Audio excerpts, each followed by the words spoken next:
Buenas tardes.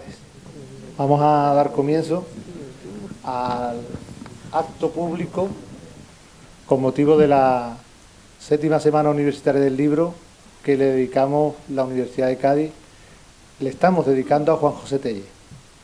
Y esta es una semana de verdad, porque tenemos por primera vez el placer de tener al escritor al que le hemos dedicado la Semana Universitaria toda la semana con nosotros. Ayer, hoy, mañana en su querido campo de Gibraltar, en Algeciras, en el campus Bahía de Algeciras, y terminaremos el viernes en Jerez.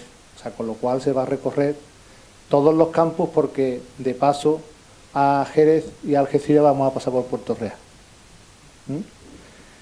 Vamos a tomar el sol en Puerto Real. Vamos a hacer. Desayunamos allí.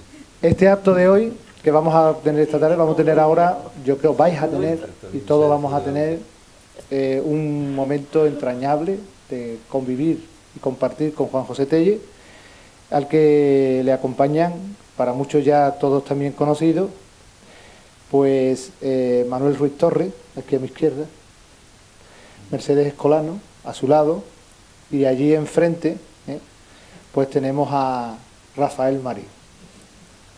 Los tres los conocen suficientemente y yo creo que en la conversación que van a mantener con él y a la que tendrá que responder nuestro amigo y querido escritor Juan José Tellez, pasaremos seguramente un buen rato.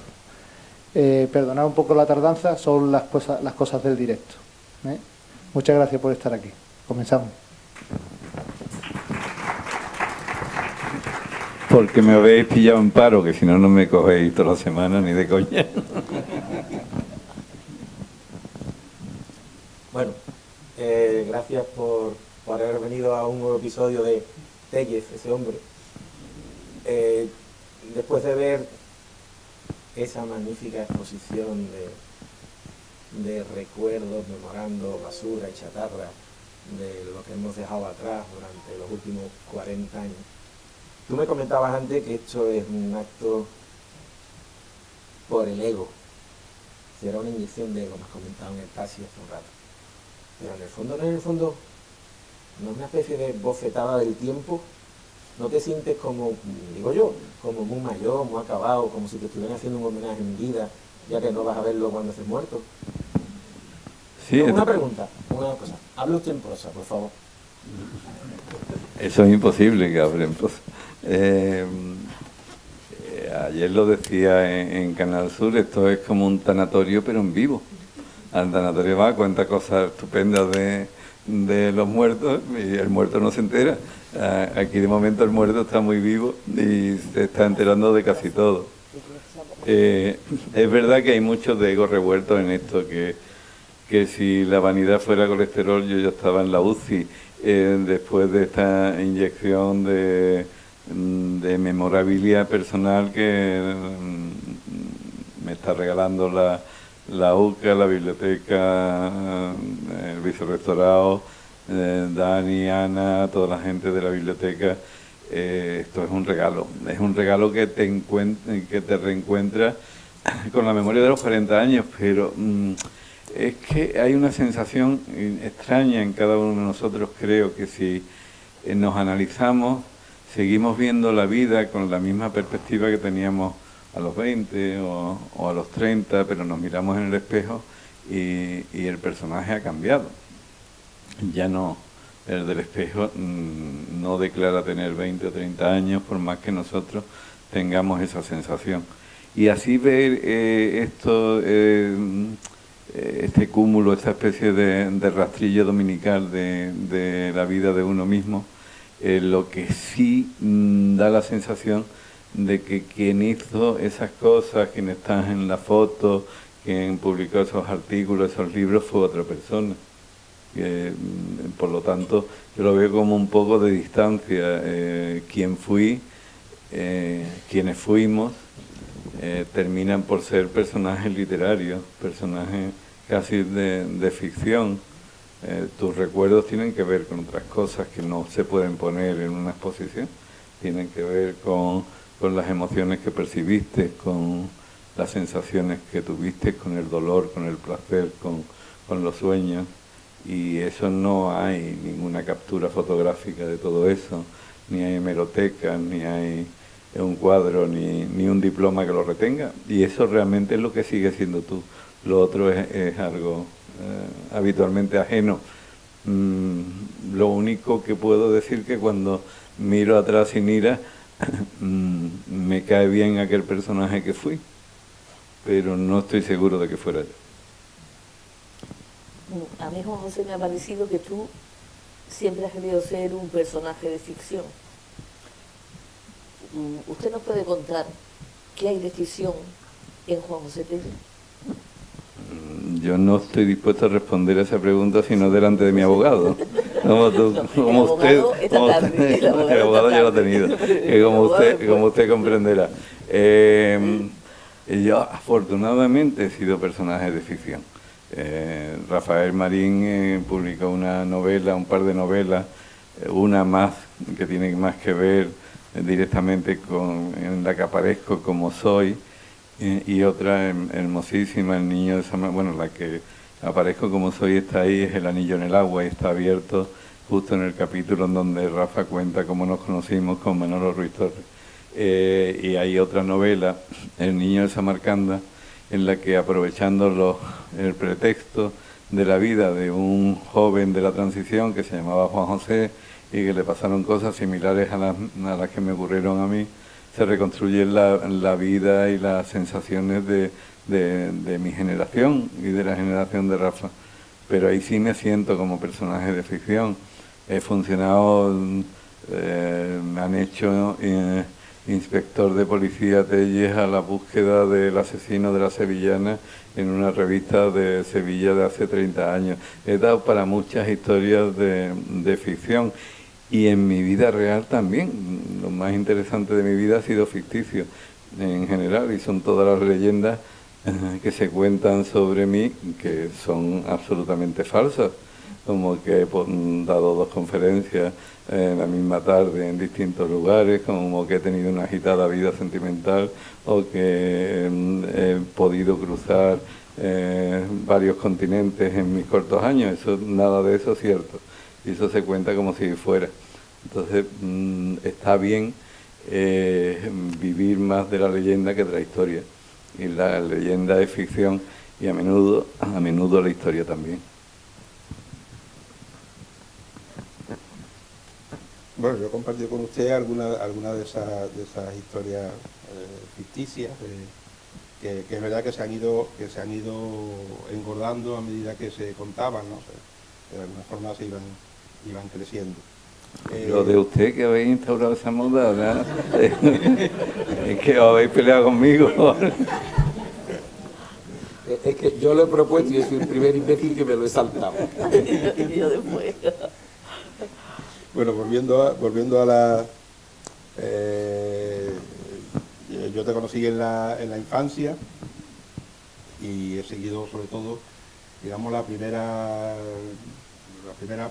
etapa así creativa, o sea, digamos lo que pueden ser las 2 primeras trilogías en el caso de la poesía, ¿no?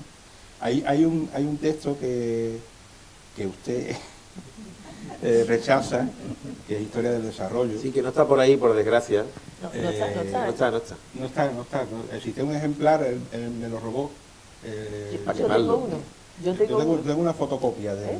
Yo tengo uno, tú tienes una fotocopia, lo vendemos hoy. Antes de toda la bibliografía. Evidentemente es un texto que sería una barbaridad sacarlo, ¿no? Porque no estamos hablando. Pero sí hay una cosa que me llama la atención al revisar, que inicia con una cita de un poeta, Manuel Salinas, donde dice: mi vida es el arte de aprender distintas formas de anudarse una soga al cuello, ¿no? Es lo mejor del libro. Por eso yo lo he rescatado. La portada tampoco está mal. Bueno, Y el prólogo no está mal, que la de Rafa. Bueno, aquel era un periodo, digamos, de contracultural, o sea, un poco extraño ahora para los que estamos acostumbrados, digamos, a otro tipo de publicaciones, ¿no? Y ¿qué echas de menos de aquella contracultura? Bueno, en primer lugar vamos a precisar por aquello de las leyendas y yo creo que ya es hora que se sepa, solo lo conocen los íntimos, pero Manolo y yo nos conocimos en la cola de la vacuna cuando teníamos 8 años, porque nos decidimos quedarnos rezagados para que no nos la pusieran y éramos los últimos de la fila antes que el grupo de referencia. Lo que ya entra en el ámbito de la leyenda fue quién fue el último en resistir. No sé si fui yo el que se quedó el último o fue Manolo. Reconocimos que fuiste tú el último. Entonces, hombre, de ahí que nuestra amistad viene de largo. Yo recuerdo un día que Manolo y yo somos de Algeciras. Yo me vine aquí a los 11 años, él se vino después a estudiar COU y después química. Tardó tanto en aprobar la asignatura que los padres pensaban que yo estaba en cuarto y un empresario catalán que era de la familia llegó un verano a Algeciras a contratarlo en cuanto terminara la carrera y él, como el gran narrador que es, inventó un personaje y empezó a gritar que yo voy a traicionar a Andalucía, a la Andalucía que me ha formado para... Usted está loco. Bueno, los padres terminaron por enterarse de que no había salido de primero de química. Ya después aprobó y ahora trabaja para una importante empresa en esa materia. Hombre, de aquel tiempo lo que he hecho en falta es nuestra ingenuidad. Yo no, vamos, yo soy demasiado, en fin, voy de sobrado como para jurar de ninguna publicación y menos de Historia del Desarrollo, que era un libro pues naif, como muchas de las cosas que hacíamos entonces, pero hermoso, joven, fresco. Lo que pasa es que no le di importancia porque era una plaquette. Para nosotros era algo muy importante porque era la primera publicación, era la... Pero ya hay en ese libro ya hay muchísimas claves de lo que tú vas a hacer luego, porque además no era un libro de poesía solamente. No, había cómic. Tenía cómic, tenía trozos de artículos de otros señores, recortables, o sea que ahí era prácticamente era un alfa y omega, ¿no? No se entiende sin la revista Jaramago. Claro, era el mismo clima, si yo no reniego de ese libro, lo que pasa es que yo no menciono la mitad de la inmensa mayoría de las plaquettes que he publicado, porque ya bastantes libros he publicado como para tener también el índice de todas las plaquettes, por eso normalmente no lo meto en la bibliografía, pero no meto en Vigilia, que lo publiqué con Cuaderno Hispanoamericano, con la revista Valorios de Valencia, muchas otras pequeñas publicaciones que no incorporo a la bibliografía, pero no soy como Joaquín Sabina, que va por todas las ventas de carretera intentando encontrar el primer disco que grabó, que fue Inventario, para que no lo escuche nadie. A ese extremo no llego. Lo enmarco en la época, era la época de Jaramago, de las revistas contraculturales de aquí, pero bueno, llamarle contracultura a aquello era... que no sabíamos lo que era la contracultura. Estábamos, leíamos Ojo Blanco, leíamos Ozono, algunas revistas de la época, teníamos un ojo mirando a esa revista y otro mirando la tertulia de Rodríguez Lafita de La Nieve y la Espuma. Eran los dos polos que en aquella época se podían tener en Cádiz, aquellas revistas en el kiosco y las otras, las distintas modalidades de literatura retro en distintos cenáculos de Cádiz. Nosotros intentábamos romper con la literatura retro, pero tampoco sabíamos muy bien cómo. Sabíamos que no creíamos en compartimentos estancos, que las distintas artes tenían que dialogar, que el cómic, la pintura, la música, el teatro, la literatura tenían que ser cómplices, que nos descubríamos en todas aquellas cosas que organizábamos. Y aquella época fue intrépida, divertida, tal, porque aquella época fue la adolescencia. Y la adolescencia nuestra y la adolescencia del país. Al mismo tiempo que descubríamos el rostro prohibido de la cultura como adolescente, España era un adolescente que también estaba descubriendo aquello en aquellos momentos. Y yo creo que fue una ocasión histórica hacer coincidir nuestra adolescencia con la del país entero. No quiero decir que fuera a cosa hecha, pero coincidió, y creo que es uno de esos milagros del espacio-tiempo que tanto le gustan a Rafa, del que me siento muy orgulloso, y de las tonterías que hicimos y de las cosas nobles que hicimos y de lo que nos divertíamos y de lo profundamente ignorantes y al mismo tiempo profundamente curiosos que éramos, y cómo empezamos a formarnos de una manera creo que absolutamente autodidacta, porque nada de aquello se aprendía entonces en el instituto ni en la facultad, sino era algo que te iba con lo que te ibas formando y coqueteando, y ahí yo creo que mucha gente nos hicimos amigos para toda la vida, como si hubiéramos coincidido en la cola de la vacuna a los 8 años. Pero eso me lleva a hacerte la pregunta, pero la tengo que adornar un poquito antes. Cuando yo te conozco, tú ya eres un personaje. O sea, tú ya has creado tu personaje. Cuando todos íbamos con vaqueros o con camisas de cuadro, como la canción aquella de Pedro Domingo Castaño, tú ya ibas con chaqueta y con corbata, que aquello a mí me impresionó mucho cuando yo te vi, porque yo pensé, digo, ostras, esto es un semiranista que me va a coger el culo. Pues, gracias a Dios ni me cogió el culo ni era semiranista. Pero yo recuerdo cuando yo iba a tu casa, y en la calle Marianista Cubillo, ¿no?, encima de una iglesia mormona, que tú tenías un montón de libros raros. Tú tenías 16 años por ahí. Entonces, me gusta eso que hablas de que somos autodidactas. Porque tú, como yo, como prácticamente todos, venimos de la clase obrera. Nuestros padres no eran cultos, es lo que entendemos por cultos. Y tú ya, en aquella época, tú ya tenías pues a Machado, a Miguel Hernández, a León Felipe, a un montón de autores. Yo me acuerdo que el primer libro que yo te vi a ti era un libro de Tierno Galván. Y me dijiste en voz baja, algún día se llamará PSE. No sé si tú te acuerdas de eso. PSE, no PSOE ni PT, PSE, Partido Socialista de España. ¿Tú cuándo te das cuenta? ¿De qué? De que... Hay cosas de las que sigo sin darme cuenta. No, tú cuando te das cuenta de que tú estás llamado a hacer otra cosa, que a ti lo que te gusta es escribir, que tú te gusta fabular. Este hombre escribía poemas en papel de seda, papel de lo más malo. Leerte los poemas era un dolor de cabeza. Es que era más barato. Era más barato, y además escribíamos a máquina con aquella que los tipos estaban sucios. ¿Tú cuando te das cuenta de que tú quieres ser escritor, de que tú quieres ser periodista, de que tú eres poeta?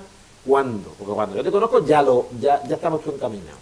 Mira, que me interesaba la narrativa, lo aprendí en mi casa de niño cuando mi abuela y mi madre, que eran, mi abuela rigurosamente analfabeta y mi madre casi, se ponían a narrar, a fabular y a contar historias. Entonces había muchos apagones, la tele se apagaba, la radio también, y me contaban historias absolutamente imposibles. Una señora que había venido de la independencia de Marruecos me enseñó a leer en los tebeos del Capitán Trueno, cuyas aventuras no terminaban nunca, sino que venía un continuará enigmático que uno no podía seguir siempre porque no tenía dinero la semana siguiente para comprar el ejemplar, y tenías que inventarte qué había ocurrido en esa aventura. Yo vivía en una casa en Algeciras que la había construido mi padre, que era albañil, y que estaba a cierta distancia de un cine de verano cuyas imágenes veíamos desde la azotea de la casa. Digo las imágenes porque solo nos enterábamos de los diálogos cuando soplaba el poniente, cosa bastante poco frecuente en la Algeciras de aquella época, con lo cual tú veías al fondo de tu calle las imágenes de las películas, pero te tenías que inventar el argumento. Digo yo que algo de eso tuvo que influir para que a mí me gustara contar historias. El momento en que digo, pues yo voy a escribir algo, fue cuando mis padres, que eran bastante... A mis padres, mi padre era albañil, pero Les cuento una historia para situar, dos historias para situar a mi padre, que murió cuando yo tenía 18 años y con el que no tuve demasiada relación adulta, ¿no? Pero hay dos detalles que me lo dibujan como alguien que hubiera merecido la pena frecuentar. Yo me metí en las Juventudes Socialistas, pero con la visión comercial que me caracteriza, me fui a finales de junio del 77, es decir, 15 días después de las primeras elecciones democráticas, justo cuando venía al partido mucha gente que no se le había visto el pelo toda la clandestinidad y que hicieron después fortuna en su fila.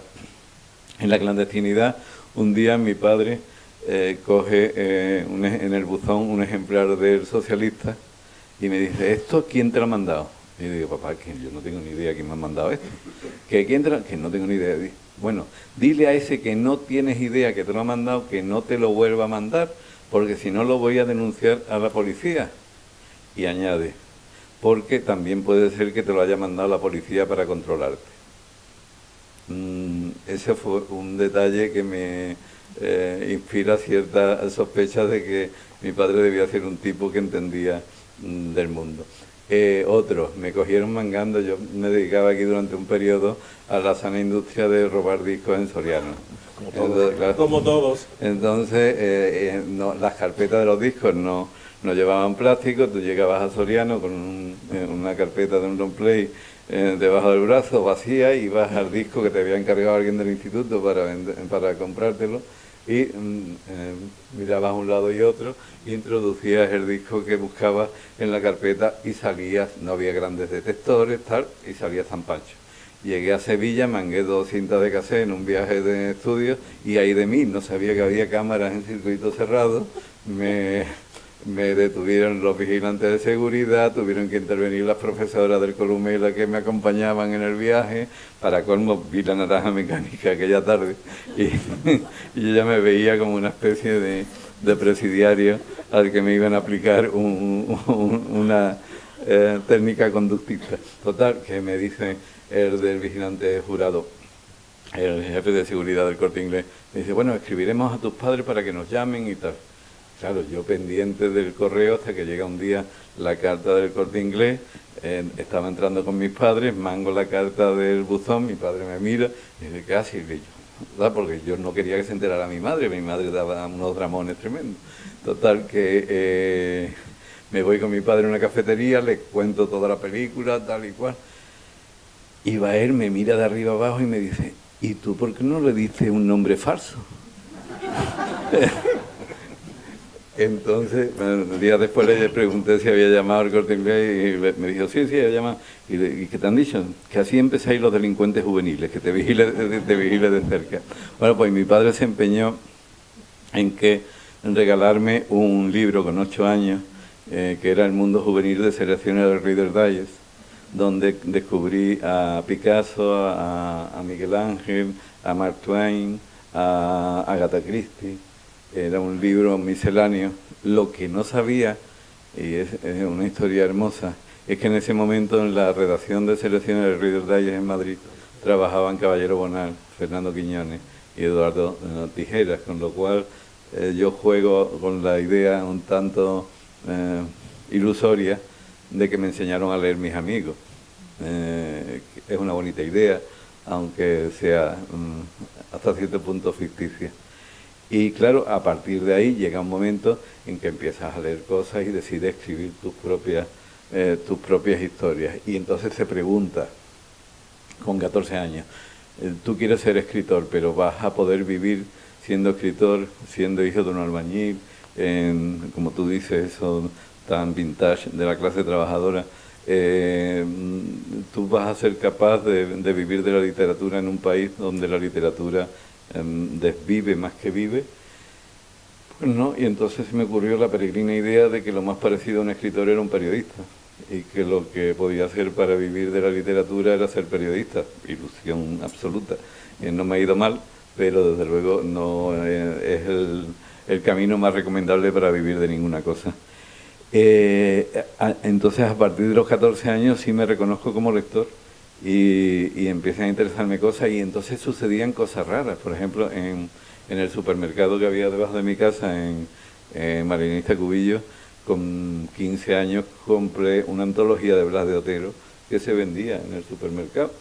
Yo lo que tenía era un libro de Bécquer y lo complementé con uno de Blas de Otero, una mezcla un tanto extraña. Ahora a lo mejor prefiero a Bécquer. Entonces Blas de Otero me abrió un mundo absolutamente sugerente y distinto, que me fue llevando a otras lecturas y me fue llevando a aquella pequeña biblioteca que tuviste. Cuando murió mi padre, mi madre, en señal de luto, desenchufó la tele y se dedicó a leer los libros de mi biblioteca. Mi madre se envía analfabeta. Al cabo de unos meses le pregunté qué libros les había gustado más y me respondió que La hermana San Sulpicio, el folletín ese fantástico de Palacio Bardés, y 100 años de soledad de García Márquez. Entonces me sorprendió que una persona que no tenía estudios, que no apenas sabía las 4 reglas, leer y escribir, le gustara el mismo libro que le gustaba a su hijo universitario. Y me dio por pensar que quizás la más sabia de la familia era mi abuela, absolutamente analfabeta, porque no sabía leer, pero intentó en vano enseñarme a leer las estrellas, cosa que no he logrado hacer en toda mi vida. Sigo siendo analfabeto en constelaciones y mi abuela no lo era. Juan José, a mí hace muchos años tú me contaste que en los libros de poesía que publicaste, sobre todo de los primeros, hablo de los años 80, tú tenías siempre una música para cada libro. Miguel Bosé. No, pero no era Miguel Todos Bosé, o sea, los era libros como parecen un ritmo discos de determinado. Miguel Bosé, ¿Eh? Daikiri, Bambú. Sí, y entonces a mí me gustaría que, si eso tú sigues recordándolo y sigues pensándolo, que nos contaras otra vez, pues eso, ¿qué música relacionabas un poco tus primeros libros? ¿No? Bueno, era fundamentalmente porque yo lo que quería hacer realmente era rockero, pero Dios, si existe, es un cabrón, porque me ha dado el don de que me guste la música y el castigo de que no sepa interpretarla de ninguna manera. Tengo un oído frente del otro, como todos mis amigos sabéis. Entonces yo, en lugar de escribir libros, soñaba componer LP. Entonces Crónicas Urbanas, del que ahora se cumplen 40 años, es un libro trenzado con música de rock. Medina y otras memorias, también era por vivencia.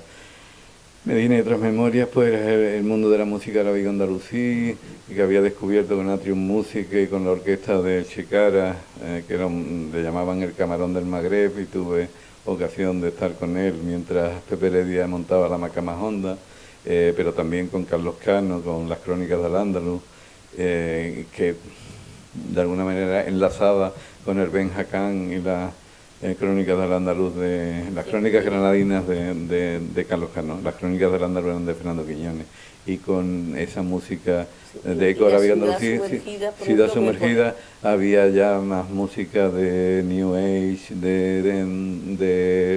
de jazz, el Daikiri. Bambú es un libro muy raro, es un libro que lo escribí yo creo como fruto del desencanto.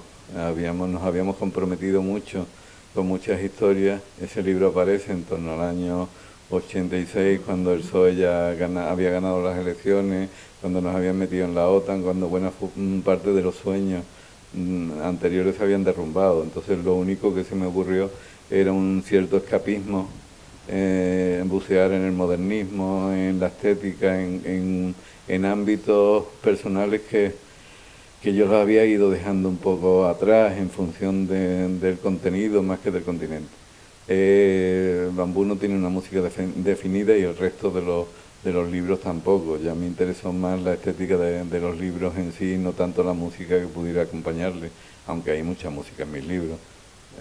Yo afortunadamente amo toda la música, a excepción de la electrónica y de la zarzuela, pero del resto me pueden echar cualquier disco que se lo compre. Bueno, pues en el mismo sentido, o sea, tú me hablabas no solamente que la música está en los libros, sino que tú montabas el libro como un LP, como has dicho. Entonces dentro del LP había grandes éxitos. De hecho hay hay una recopilación que hace que es de grandes éxitos, ¿no? Y yo recuerdo... Y otra recopilación, Melodías Inolvidables, que fue la primera.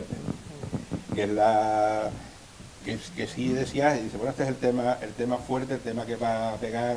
En Crónicas Urbanas era, usted no sabe lo que es vivir en un barrio viejo, golpean continuamente, o sea, hay otros, o sea, todos amamos a Manolita Chen, o sea, que de alguna forma... Ese es posterior, eso es transatlántico, ¿no? Pero vamos, quiero decir, otro año no iré a las islas, en el caso quiero decir, hay una serie que tú puedes detectar que son poemas, digamos, más empáticos con el lector, en el sentido de que están buscando una complicidad es curioso porque prácticamente hemos coincidido en la misma idea. Es que tú en esa época estabas con la sonata, tú ten en cuenta que tú estabas más bueno, clásico, yo buscaba otro público. Sí, pues por eso, porque es que con la sonata con Schumann y con Schubert, estaba en otra... No, pero bueno, lo que dice, ha citado Bambú, bueno, lo colocan tú mismo en la contraportada de Endymion, habla de ciclo, del segundo ciclo ya, y el primero estaba dedicado a la ciudad, Crónicas Urbanas, la ciudad sumergida. El segundo, empiezas a hacer una aproximación a lo que era la nueva sentimentalidad. Yo creo que es al contrario. La otra sentimentalidad creo que está más cerca a Crónicas Urbanas, aunque es previo, pero es más y Ciudad Sumergida. Con Bambú lo que intento es romper. Pues yo soy muy amigo como sabéis, de Luis García Montero, de Álvaro Salvador, de Antonio Jiménez Millán. Yo viví el nacimiento de la otra sentimentalidad, de la llamada poesía de la experiencia. Estuve a punto de irme a Granada porque me propusieron ir a dirigir lo que luego fue Olvido, dado que yo en aquella época era funcionario y podía irme, no lo hice. Y lo que me ocurrió es que, respetando mucho la otra sentimentalidad, todo el corpus teórico de aquel movimiento, lo que no me gustaba es que se terminara convirtiendo en un canon y que empezaran a emerger muchos epígonos, que incluso era curioso. Había muchos epígonos de la otra sentimentalidad y de la poesía de la experiencia que atacaban a los poetas fundacionales, a Javier Egea, con quien también tuve mucha relación, a Luis Álvaro, los atacaban y se postulaban ellos como los auténticos representantes de la poesía que no estaba en el canon, cuando no solo estaban en el canon, sino además eran poetas epigonales en muchos casos, ¿no? Y de ahí que me fuera a un territorio más individual, que es el que empieza con ese segundo ciclo, con Bambú, Daiquiri y Transatlántico. Lo que estaba buscando en cierta medida es dos cosas, el estilo y divertirme. Bueno, ahí están los viajes, ¿no? O sea, el tema es donde, bueno, los viajes están en los primeros poemas también, o sea, la fantasía y de hecho hablábamos mucho, cuando salíamos no hablábamos de poesía, hablábamos de chicas principalmente y de los viajes que queríamos hacer, que alguna vez haríamos, ¿no? Por eso yo he hecho el enlace con la sentimentalidad, porque sí lo vinculo no estoy hablando porque no soy filólogo, o sea, una separación de un análisis de estilo, pero sí la recuperación de cierto romanticismo literario, que de alguna forma también es una respuesta a toda la poesía social que había, digamos, estado marcando la pauta hasta ese momento. Sí. Yo lo de los primeros libros también, como tú dices, hablábamos de chicas y realmente montábamos los libros, nos interesaban más los recitales que dábamos a partir de los libros, porque teníamos la ilusoria pretensión de ligar en esos recitales. Y ¿pero ustedes no ligaban en los recitales? A veces lo lográbamos, bueno. a veces lo lográbamos. Y entonces lo otro ya coincidió en otra época vital, en donde ese entusiasmo se relaja y ya empiezas a decir, bueno, si sigues en esto, pues a lo mejor incluso convendría que leyeras a otras cosas, que te preocuparas por la estética de lo que estás escribiendo, por eso tan manido, tan interesante y tan inevitable como es la conquista del estilo.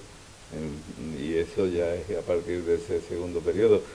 lo cual no quiere decir que haya conseguido mis propósitos de entonces, pero sí quería marcar una distancia y una diferencia por muchos motivos de la época anterior. Y los viajes, lo divertido del caso es que yo he escrito poemas sobre lugares que no había conocido, Poesía, ¿no? y cuando he llegado a esos lugares resulta que el poema era bastante apropiado, con lo cual no se sabe muy bien si hay un inconsciente colectivo que al final termina dictándote los versos. En la poesía hay mucha magia. La poesía, yo creo que tú no eres dueño de lo que escribes, tú puedes alicatar lo que escribes, darle una manita de minio a algunos versos que no te suenan bien, pero no creo en la escritura automática, pero sí en que al final tú terminas escribiendo cosas que no te pertenecen, que te sobrevienen y no sabes muy bien por qué. Ocurre también con la narrativa, pero en la narrativa yo creo que prima el oficio. Quiñones precisamente en Medina, en el prólogo que hace a Medina y otras memorias, dice que eso, que la poesía no es una tarea, que no es una condición, ¿no? Y ahí estamos hablando quizás de, no sé qué, 81 en Medina. O sea, ella dice, bueno, no sé dónde este chico dónde llegará, o sea, de alguna forma se imagina cómo será la trayectoria futura. Dice, pero bueno, ahora mismo pues... Yo he tenido mucha suerte con dos prologuistas que no hacían prólogo, uno de Fernando Quiñones y otro de Eduardo Galeano. Y vamos, también con otros prologuistas, empezando por Rafa Marín o llegando a Saramago, pero Rafa Marín ha hecho otros prólogos, y Saramago también. Pero de Galeano y hasta sin Quiñones. haberme leído los libros prologados.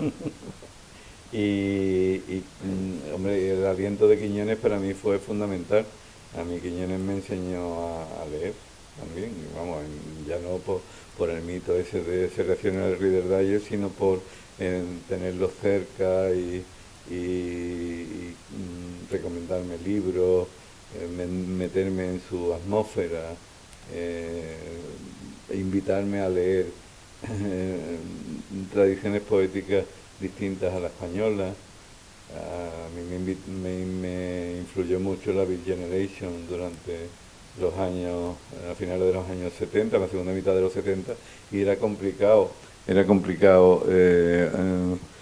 encontrar libros de la Beat Generation entonces. Podías encontrar a Gimberg, traducciones muy malas de Kerouac o alguna buena de Ferlinghetti, pero Gasolina de Corso tardó en publicarse, había que bichear en revistas, buscar eso, y a mí aquella afición por la Beat Generation me vino tanto de Quiñones como de la revista Marejada o el postismo, que también los de Marejada pues enarbolaron casi como una pancarta y que también suponía una estética diferente. En muchos de tus poemas hay un personaje que yo no identifico contigo, pero sí identifico con lo que tú te identificas. Es una especie de máquina baja, urbano, perdedor, golfo, casi salido de unas páginas de un relato noir. Cosa que me hace mucha gracia porque yo conocí a Raymond Chandler porque tú me prestaste los dos primeros libros de novela policíaca negra que yo leí. ¿Eso es consciente? ¿A ti te hubiera gustado ser un golfo de colmillo? ¿Te hubiera gustado ser máquina baja? En algunas etapas de mi vida lo sigo. ¿Así? Máquina baja, ¿no? Popeye, pero hombre, eso es como el hombre delgado de Hammett. Hammett no era el hombre delgado, pero sí era un trasunto suyo al que ni siquiera ponía nombre. Era el vehículo que le servía para contar la realidad de su tiempo. Hammett, como sabéis, había militado en dos organizaciones importantes para un escritor. Una era el Partido Comunista de los Estados Unidos y otra era la agencia Pinkerton de detectives. Entonces, cuando a él le preguntaban por sus novelas y la intención de sus novelas, él decía, no, yo lo que realmente quiero es contar la realidad de una democracia corrupta y caduca como la de Estados Unidos, la corrupción financiera, la del poder, etcétera, etcétera. Estuvo en la lista negra de McCarthy, por cierto, y Jason Robards hace un papelazo de Hammett en Julia, como el perdedor que era. Y Hammett decía, si para contar todo esto tengo que introducir en mi novela varios asesinatos, algunas persecuciones en coche y algo de misterio, pues lo hago, pero yo lo que quiero contar es lo otro. Curiosamente, ese personaje tuyo habla en plural. No dice yo, dice nosotros, dice mucho nosotros. Sobre todo al principio. Pero al principio es que éramos muy de nosotros. Pensábamos que vivíamos y la vivimos, una epopeya colectiva. Y teníamos una pues conciencia de clase, teníamos la convicción de que estábamos viviendo una aventura en común. Yo cuando empecé a ejercer el periodismo, la percepción que teníamos es que la libertad se podía acabar al día siguiente y que, espero que no, y que todo lo que pudiéramos contar ese día tendríamos que hacerlo, porque al día siguiente a lo mejor habían cerrado nuestros periódicos o nuestras emisoras y convenía esa urgencia. Yo creo que de esa urgencia estábamos contagiados todos y que todos éramos cómplices, con matices, con peleas, con diferencias en esa aventura colectiva. Después yo creo que he ido sustituyendo el nosotros por el yo, no de una manera consciente, pero sí como un acto reflejo probablemente ante la pérdida de esperanza en esa colectividad. Yo no sé si algún día me reencontraré con el nosotros. Procuro reencontrarme en la vida cotidiana y no en la literatura. La poesía sobre todo creo que es más del yo que del nosotros. Es un poco arrogante adoptar la figura de portavoz de un colectivo que no te ha dado representatividad ninguna para que te identifiques con la totalidad de ese colectivo. A mí me ha parecido siempre muy gracioso una época de tu vida donde yo cada vez que te veía tenías un coche nuevo. Y entonces empezaste, yo el primer coche que te conocí era un 4 latas, que era un desastre, pero bueno, funcionaba bien. Entonces, he vuelto a esa línea, ¿eh? Vuelto, sí, no, yo ya veo que... Entonces, por ejemplo, tú dices que si has perdido un poco tu conciencia de clase, te has ido separando un poco. Yo creo que a medida que ibas mejorando de coche, te ibas separando más. Porque claro, del 4 latas ya pasaste uno mejor, después uno fantástico, luego ya era impresionante. Yo en esa época no tenía coche, pero yo te veía mejorar mucho, decía que ya has mejorado grandemente en la vida, ¿no? Y ya después un día me dijiste, no tengo coche. Y pensé, a lo mejor quiere volver a los orígenes, ¿no? Digo, no sé, no te imaginaba viajando en autobús o en tren, pero he visto que en efecto cogías el autobús urbano, te ibas en el tren, te ibas en el autobús. Alquilaba coche. Eso, alquilaba coche. Furgonetas de reparto. Pero la cosa es que yo siempre pensé que el éxito estaba en el volante, ¿no? Pero ya sabes que un día estuvimos buscando relatos donde, digamos, no sé, lo masculino del hombre se representara o bien en la corbata o bien en el morro del coche, ¿no? Y yo cada vez veía que tenías más morros. Entonces... Pero tú que de coche entiendes poco, sí, claro, porque yo nunca he tenido un coche apabullante. No, pero yo conocí los modelos tuyos. Después ya te cortaste la corbata y pusiste las pajaritas. Entonces yo pensé, bueno, en fin, esos símbolos así masculinos parecían desaparecer. Pero más que los coches, que siempre me ha parecido excelente que tú hicieras el reportaje con las fotos, con los coches, o sea, las fotos esas, ahí faltan los coches. Coche 1, coche 2, coche 3, coche 4, porque es que un retrato. Y copiloto acojonado 1, copiloto acojonado 2, etc. Eso no lo olvido yo nunca. Los bollos de los coches, porque, en fin, no conducía tampoco especialmente fino. Pero bueno, hay otra Sigo cosa. sin hacerlo. Sí, sigue haciendo. Pero hay otra cosa después, que eso siempre me ha gustado tu vida, los coches, ¿no? Tille y los coches. Después hay otra cosa que siempre he pensado que nunca he llegado a solucionar yo el porqué. A ver si aquí nos cuentas tu cosa, porque todavía no nos estamos enterando de mucho. Tú eres un hombre cobarde en amor, pero muy enamoradizo. 20.000 mujeres. Se enamora de esta, se enamora de la otra, se enamora de y las deja. Pero no eleve a categoría una experiencia puntual. aquí hay más de una experiencia puntual. O sea, que aquí estamos varias, ¿vale?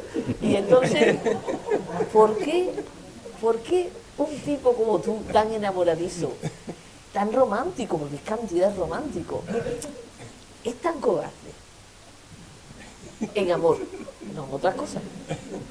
Bueno, tengo un hijo con 36 años que da indicio de una cierta constancia. Y No, porque- estuve casado 20 años. En fin. Pero 20 años con muchas. Bueno, sí, tenía una vida un tanto liberal. No, con una. Liberal. Con muchas. Bueno, vayamos por los coches en primer lugar.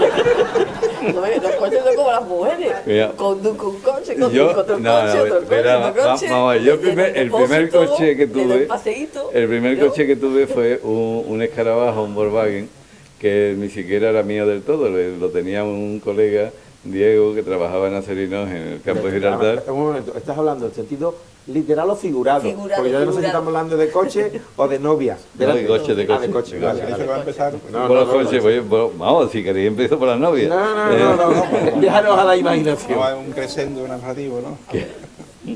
Entonces empezamos por las novias. No, empezamos con un coche. ¿Con qué vamos a terminar antes? Con ninguna de las dos cosas, son prolijas. Bueno, lo de los coches. Yo nunca he tenido grandes coches, aunque a ti, vamos, yo entiendo que tú, cuya mayor experiencia automovilística fue que, debemos decirlo, sin saberlo, la secuestraron una noche vieja, que estaba dormida en el asiento trasero de un coche y amaneció a la 1 de la tarde del día siguiente en un chatarrero a pique de que desguazaran el coche. Yo entiendo que a ti los coches te produjeran una cierta... Pero vamos, a saber, voy a recontar los coches, las novias no las voy a recontar, pero los coches... sí. El Volkswagen, aquel escarabajo, que lo tenía a media con un mecánico, que él encontraba piezas y podíamos mantener el coche medio hasta que ya no dejaron de fabricarlo y ya no había manera de encontrar las piezas. Mi primer coche fue un 127 de segunda mano, con matrícula de Barcelona y una bandera andaluza que ya venía de serie, cosa de la transición. El tercer coche fue un R5. El cuarto creo que fue un Peugeot, también pequeñito. Después tuve lo más así estrambótico, que quizás ese al que te refieras, era un Rover, con mucho, pero Rover tampoco es de escándalo. Y tuve uno, que ese era muy vistoso, que era un descapotable. Bueno, tuve un 2 caballos fantástico, Sí, ese que yo era recuerdo. un Caballo que todo el mundo claro, recuerda claro. con pavor las noches de frío. Claro, y era una especie de patera con chapa, con el que di 2 vueltas de campana en una ocasión. En fin, mis coches siempre han tenido mucha historia, he vivido mucho en los coches, ¿verdad? Me compré un descapotable, pero un descapotable por un leasing, que no era comprado ni nada. Era un descapotable que eran realmente un Megane, pero se le quitaba la capota. Y voy con un amigo mío de aquí de Loreto, de estas personas que piensan que quieren ser ricos y que para ser rico hay que ser de derecha, y me lo llevo a Sanlúcar de Barrameda a un acto con Marco Hanna, el poeta comunista que estuvo muchos años en la prisión, y claro, aquello era un acto del Partido Comunista y todo, salud camarada, puños en alto, tal, y cuando salimos me dice, pero yo no entiendo cómo tú puedes ser comunista con un descapotable. Y digo, hombre, porque yo lo que quiero es socializar la riqueza y no la pobreza. Para socializar la pobreza ya se basta el capitalismo. La utopía tiene que socializar la riqueza. Ese creo que ha sido el coche más apabullante que he tenido. Después he ido más en decadencia y lo que tengo ahora es un maravilloso Logan, que es la marca blanca de Renault, que son un Dacia Logan, que todos los taxistas de Marruecos tienen ahora un Dacia Logan, pues yo tengo uno, y con la mitad del lateral hecho polvo de los roces que le doy, porque sigo siendo un fracaso absoluto como conductor, a pesar de lo que me gusta. En tu descargo recuerdo que la última vez que me monté contigo en un coche, era un coche de tu cuñado o algo así, y además llevaba publicidad en la banda, o sea que tampoco es... ¿Te acuerdas? Era un coche Sí, blanco, sí, sí. ¿no? Pero ese creo que fue uno de cortesía. De cortesía o algo así. Y hombre, y lo del amor, pues yo creo que todos somos cobardes en el amor, pero yo no he sido siempre cobarde. Ha habido relaciones en las que sí he tenido cobardía y hay otras en las que no. Y que he tenido muchas relaciones, pues no sé, porque estadísticamente no sé cómo está la ratio de las relaciones. Tres, tú más de tres. ¿Eh? Tres en la ratio. ¿La ratio es 3? Tres. ¿Dónde sale eso? ¿De dónde ¿De sale? dónde- El hora, de dónde semana. sale? La bibliografía, ¿no? El hora, de semana, ¿no? O sea, el españolito medio tiene tres. Y tú tienes más de tres, porque tú suples las razones. Una mujer a la que quiero mucho me enseñó un día que ni los novios ni las copas se cuentan. Y por lo tanto me parece que lo importante es la emoción de esas relaciones. Esa emoción a veces me ha llevado a la cobardía, como tú dices, y otras me ha llevado al valor. Pero nada era intrínseco, era la relación en sí misma la que me podía llevar hacia un lado o hacia otro, ¿no? Y las circunstancias vitales y las hipotecas personales que uno tuviera. Y a mí me gusta conocer a la gente y me gusta seducir y que me seduzcan. Otra cosa es que lo logre o que lo logren, pero yo creo que para mí el amor es una vía de conocimiento y me parece milagroso seguir enamorándome y que de vez en cuando también alguien se enamore de mí. Me parece un milagro y pienso practicarlo mientras pueda. No sé si tiene que ver con el valor o con la cobardía, pero tiene que ver conmigo mismo. Sí, yo creo que tiene que ver mucho con la ternura que tú tienes, ¿no? Porque es una persona que está a medias entre la pasión y la ternura. Me gusta que me haga esa pregunta. O sea, bueno, ya lo sabía. ¿Es una pregunta? No. Es aseveración, ¿no? O sea, que yo personalmente, pues no sé, mi relación con Tellez viene de hace muchos años, nos vemos muy esporádicamente, entonces no sigo bien toda su vida, todas sus peripecias. Pero Ni él. pero siempre he pensado que es una persona pasional y tierna. Tiene un poco de todo, ¿no? O sea, que hay otras personas que están más para la ternura, más para la pasión. Él tiene una mezcla extraña y a veces se deja caer pues, por las cosas más tontas, más niñas, ¿no? Pero por eso es enamoradizo, o sea, que es como muy sentimental, muy tonto, a veces llora también. Afortunadamente. Eso. Bueno, pues que se puede preguntar después de esto. Juanjo, tú de pronto te da por escribir, siendo como siempre has sido un magnífico poeta, por lo menos llevabas muchos cuerpos de ventaja con respecto a los demás que escribían poesía en nuestra etapa 1.0, pero de pronto te da por escribir narrativa. ¿Cómo te ves como narrador y por qué no has perseverado más? Hombre, porque a mí la poesía, como es algo vital, yo puedo escribir poemas y puedo estar trabajando un poema 10 años y no tengo prisa en publicarlo, dialogo con él. A menudo no recuerdo ni cómo empezó el poema necesariamente, no hay que mantener una estructura. La narración sí, tienes que mantener un cuidado, una estructura, perfilar los personajes, intentar evitar las redundancias, cuidar el léxico, la estructura. Es muy trabajoso. Pero vamos, vuelvo a decir como lo de las relaciones sentimentales.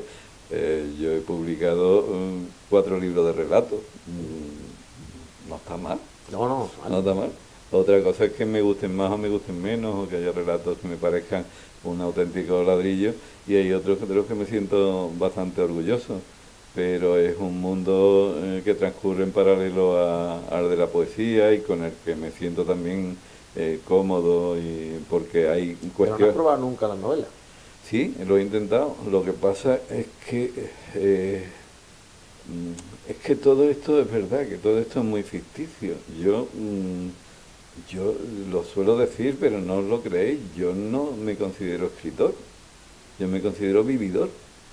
A mí lo que me gusta realmente es vivir, y vivir pues de eso, de una manera apasionada, intensa, porque sé que es la única disciplina artística que me da resultados inmediatos, y concebir la vida como una obra de arte pues a mí me hace mucha gracia y me gusta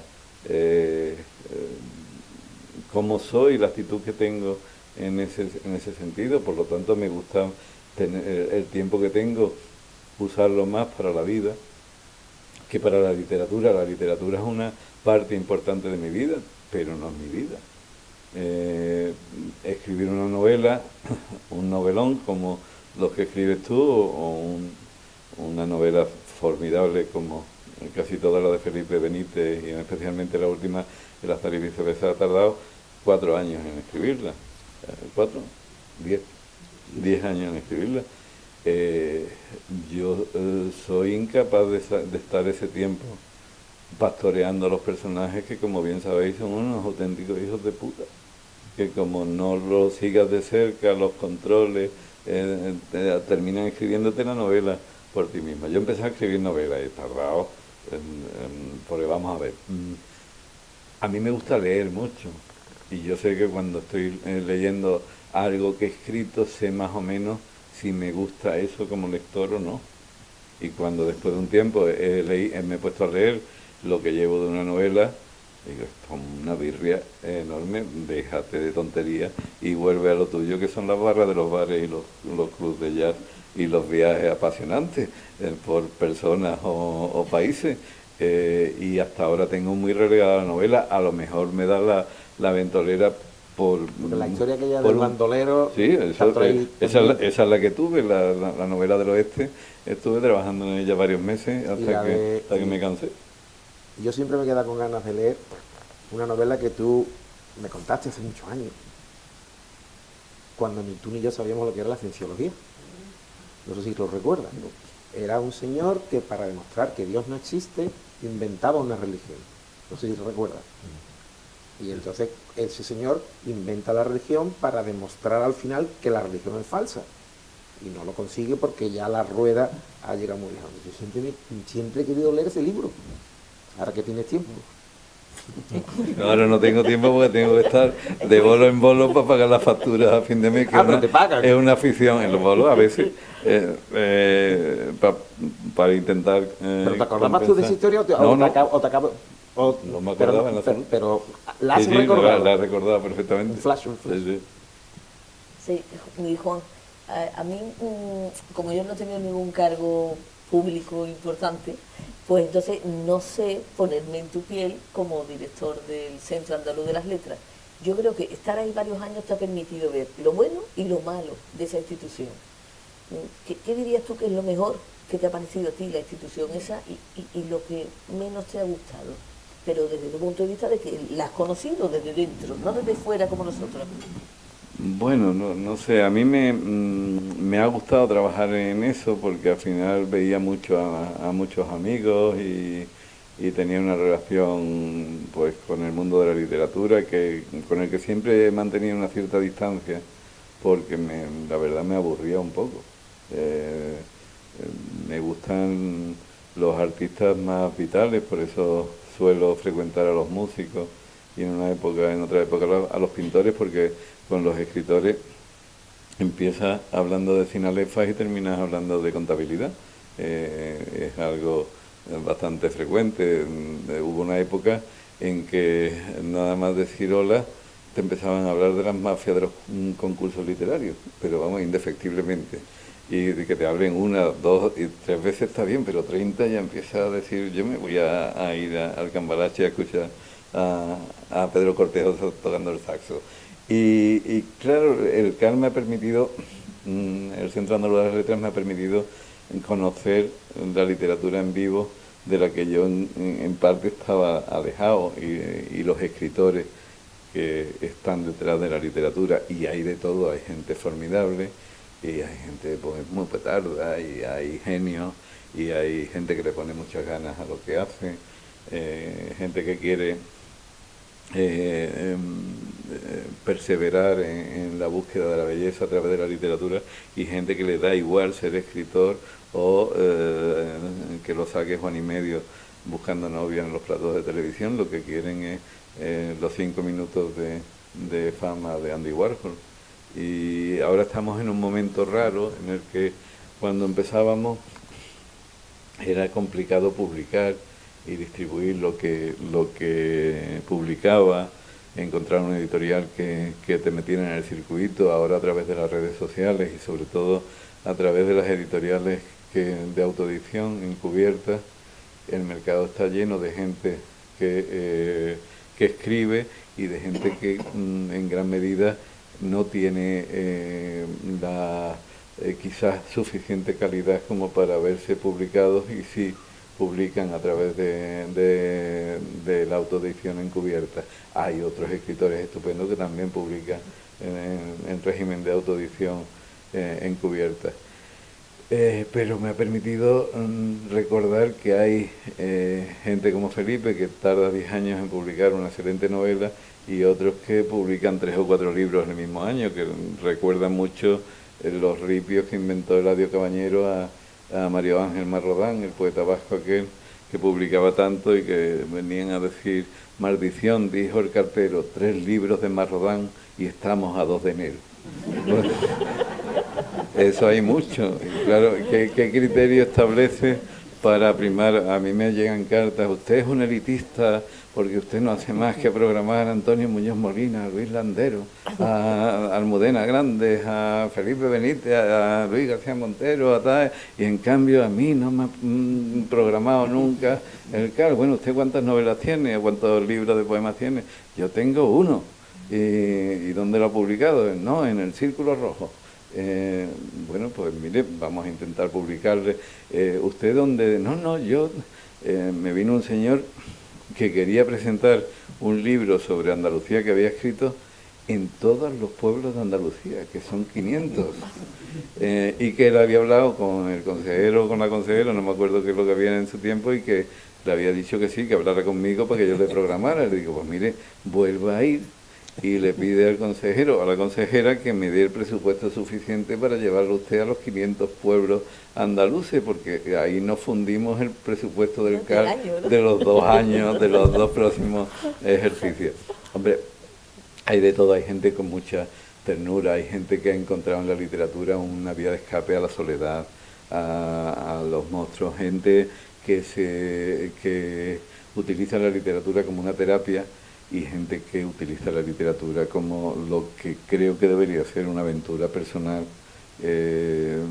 la búsqueda de la belleza, del conocimiento, del ritmo, en fin, de lo que siempre hemos entendido que debiera ser literatura. Pero yo tampoco estoy dispuesto a establecer un canon sobre lo que es literatura. Cuento mi experiencia. Ha sido impagable, ya he pasado páginas de ese periodo, y ahora lo que voy a intentar es tener tiempo para escribir nuevos relatos, terminar un libro de poemas, y quiero enfrentarme a algún ensayo nuevo, ¿no? ¿Y lo que menos te ha gustado de esa experiencia de varios años? O sea, algo que te haya desilusionado, decir, bueno, estoy aquí, pero esto no sé, porque claro, tú no pones las normas, sobre todo es el trabajar con la administración. Yo cuando mi padre murió, aprobé unas oposiciones y fui funcionario de la Delegación de Cultura, que por eso volví a Algeciras, de la Delegación del Ministerio de Cultura. Viví las transferencias a la Junta siendo muy joven, y aquello me parecía una administración carpetobetónica, de larra pura, ¿no? Aunque fuera un siglo más tarde, lleno de gente que venía de la Secretaría General del Movimiento, buena gente, pero que en otra cosa costaba mucho trabajo sacar las historias adelante, había que convencer a muchos burócratas, tal. 30 años después vuelvo a la administración y me vuelvo a encontrar con lo mismo, con la misma burocracia, con la falta de presupuestos, con gente a la que tienes que explicarle de qué va este negocio. Y claro, tú haces lo que puedes, tú lo que intentas desde esa responsabilidad o desde otras que han tenido otra gente es salvar los muebles, y que no venderte sin dignidad, ya que te vendes, porque a fin de cuentas cuando trabajas para otra persona o para una empresa o para una administración, estás por lo menos alquilando tu tiempo. Ya que lo haces, hacerlo con dignidad, que no se malbarate tu trabajo. Y es lo que he intentado, pero ha sido complicado a veces.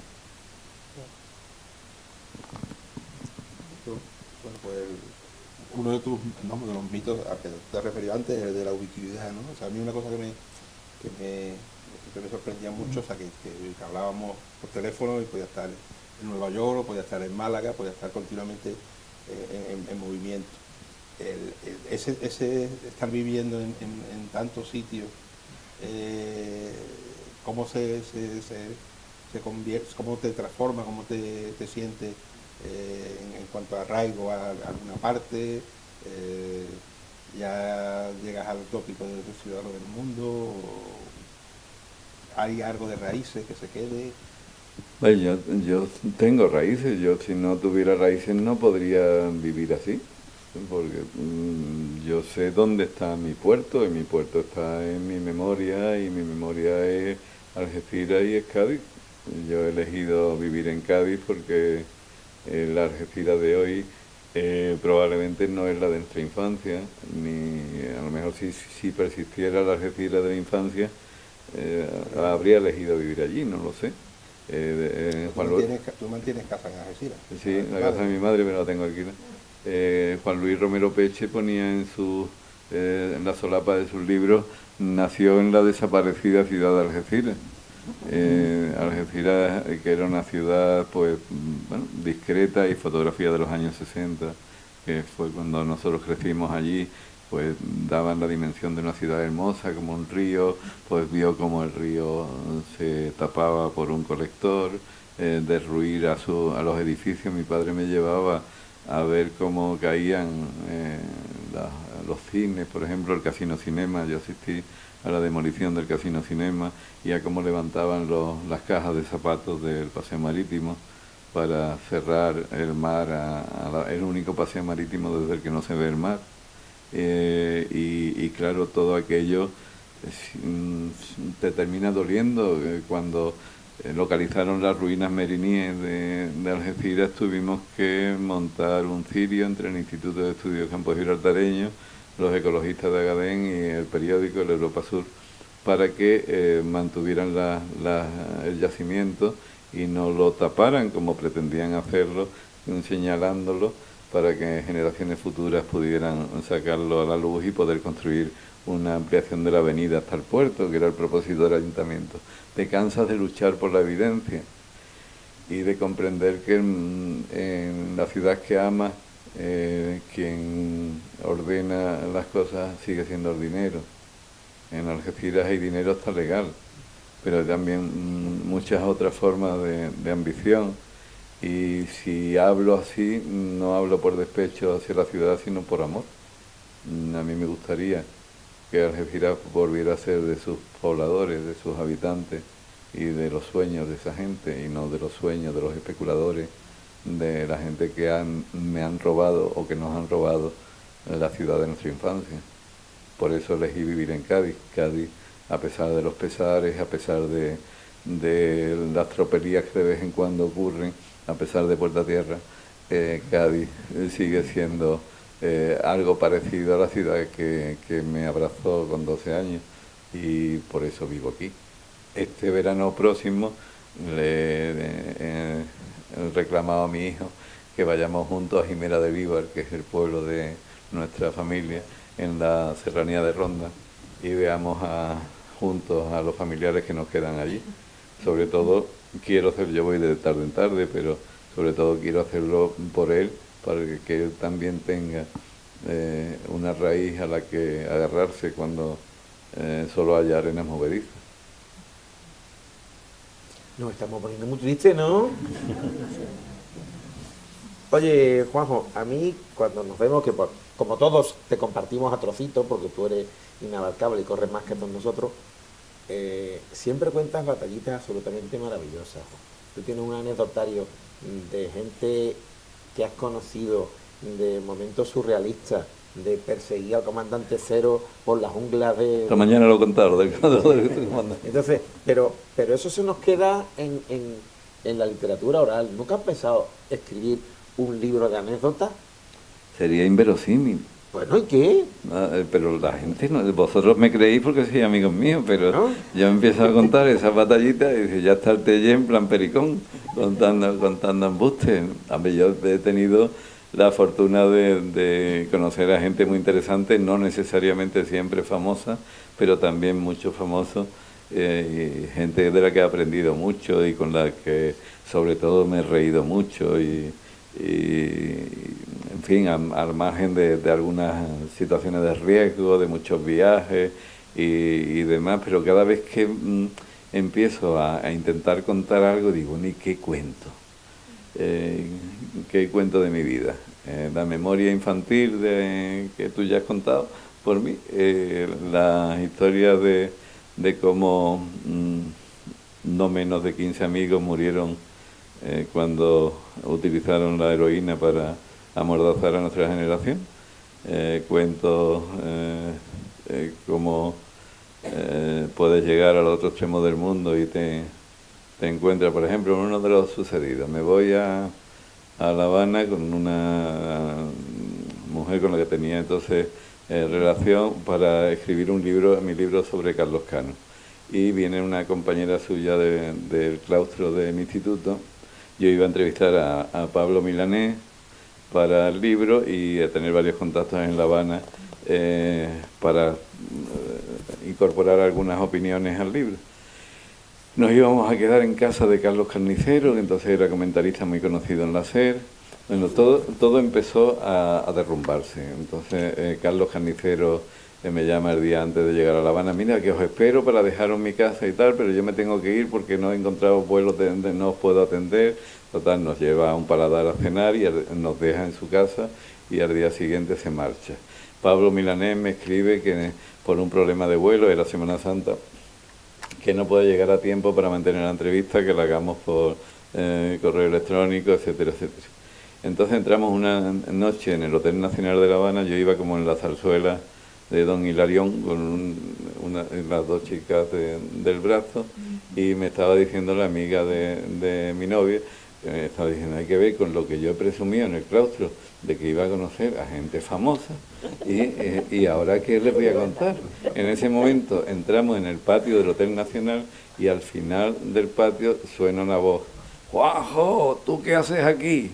Joaquín Sabina, con las hijas, un cantautor argentino, con Ariadna Gil y con David Trueba, y terminamos cenando en el patio del Hotel Nacional. Y le dije a la amiga de mi amiga que ella estará contenta, ¿no? Ya podrá contar algo en el claustro. En fin, esa cosa pasa mucho en La Habana. Hombre, o recorrer, por ejemplo, historias divertidas. Me he recorrido 30 estados de Estados Unidos, en buena parte en una etapa grabando la serie de Huerta Cádiz en 80 Mundos. Entonces en el Cádiz de Clark Gable tuvimos que explicar cómo era Cádiz, y claro, el Cádiz de aquí, y yo en mi inglés macarrónico empiezo a decir: pues sí, Cádiz en España es una ciudad de 3.000 años de historia. Y un periodista: ¿300? No, 3.000 años de historia. ¿Cómo le explica a un americano, a un norteamericano, que son 3.000 años de historia? En la Universidad de Tampa, de Florida, en Tampa, nos dicen que habían encontrado un resto arqueológico de la época de Albán Núñez Cabeza de Vaca. Nos llevan a la cámara acorazada de la universidad, bajamos con nuestro trípode, la cámara nuestra, y entonces sacan, abren la cámara acorazada, sacan una caja y como un montón de matriuscas rusas, otra caja pequeñita, tal, hasta que al final una minúscula caja, entre algodones, un trozo de cota de malla. Y claro, nosotros que ya estábamos hartos de ver caja a caja, empezamos a carcajearnos.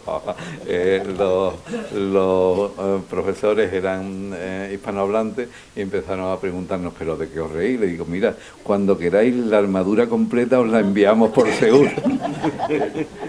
En fin, esta mañana creo que conté también el sucedido de que nos llevan a Nueva Zelanda a entrevistar al presidente del Parlamento en un pool de periodistas. El hombre nos da la entrevista, terminamos de hacerla y nos invita a un té con pastas allí en el Parlamento de Nueva Zelanda, y empieza a preguntarnos que de qué parte de España éramos, Y yo digo, pues yo soy de Algeciras, cerca de Gibraltar, me mira así de arriba abajo y me dice, y siendo usted de Algeciras, ¿por qué viene a entrevistarme a Nueva Zelanda cuando yo llevo 30 años veraneando en Gaucín, que está a 80 kilómetros de Algeciras?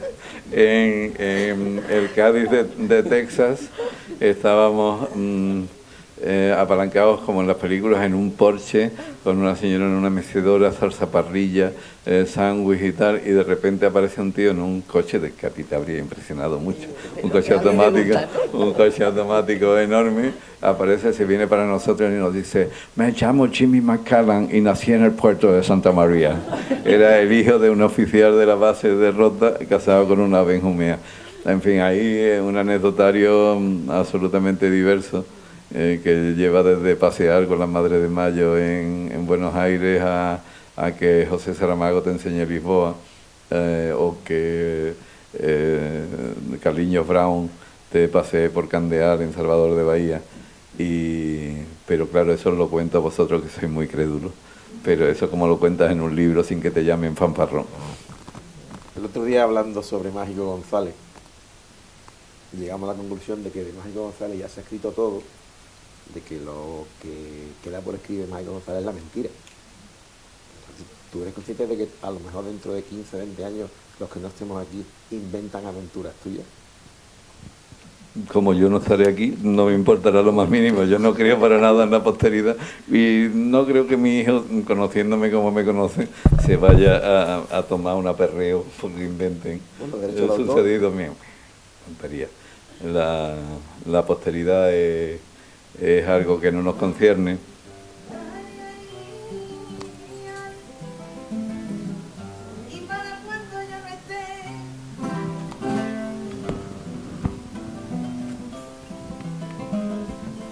Y el barrio Santa María y seguirá cantando alto ya hasta las claras del día.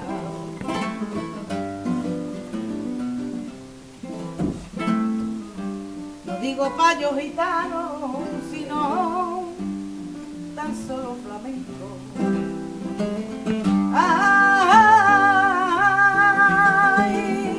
Y por el ritmo de la sangre va la raza del talento. No digo payo o gitano, sino tan solo flamenco. Deja que no vamos a ser bellos. Y yo no digo nunca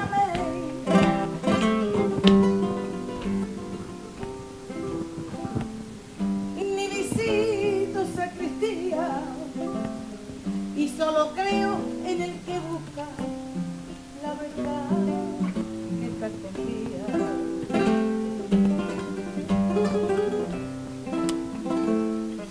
No digo blanco mulato, ni digo prieto ni rubio.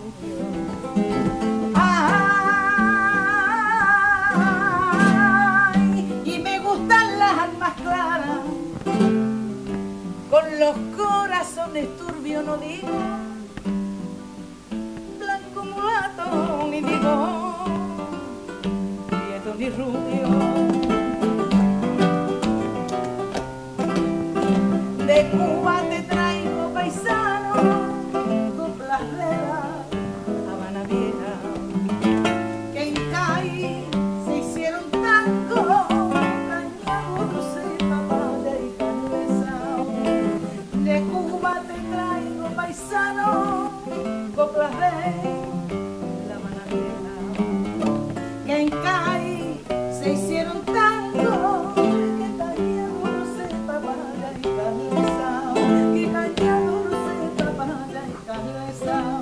Ay, ay, ay, ay, ay, ay, que yo salí de Cuba y me vine para acá, que me pidiste el trigo, me vine para acá, que un taco tabaco, me vine para acá.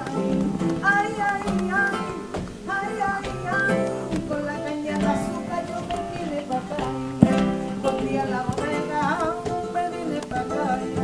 Ay, ay, ay.